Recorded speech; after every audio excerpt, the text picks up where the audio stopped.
I'm Jeanne T. Hoffman. We live on Whiskey Creek Road and bought this farm in September. It was the old Galen Back Farm, and it is now Whiskey Creek Angus. So we're raising Angus cattle here. And I'm Bobby Whitescarver, Jeanne T. Hoffman's husband and assistant. And here we are in the headwaters of the South Fork of the Shenandoah River. Gosh, I guess I came into conservation when I met Bobby. I had no idea how what I was doing on my farm affected anybody else. I wanted to put my farm into a conservation easement, and you were recommended to me by a neighbor. So we met, and we did have quite a dance, if you will, on values. She wanted more grass, I wanted more buffer, and together we compromised and fell in love, and now we're on a new farm, on a new adventure. The cattle are just amazing.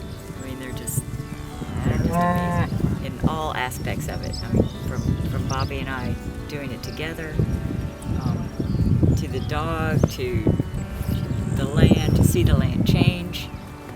I mean, to see it improve. I mean, when I watched the first farm I had when we met change, the riparian area, it was amazing. And we'll look at pictures from before, it's completely healed itself. We measure the E. coli when the river enters the farm and when it leaves the farm. And that river winds its way for half a mile through that farm.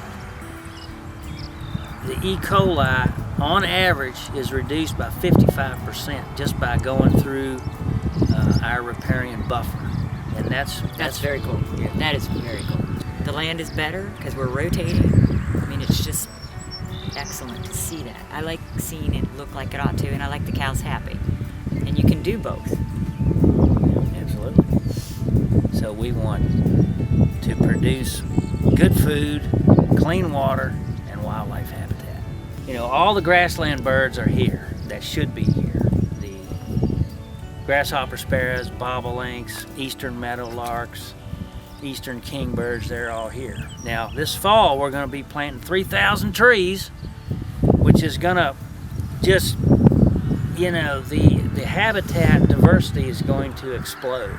And so I'm going to be looking forward to our first willow flycatcher here. And then next, we're going to put brook trout in there. And when they survive, I know we will have landed.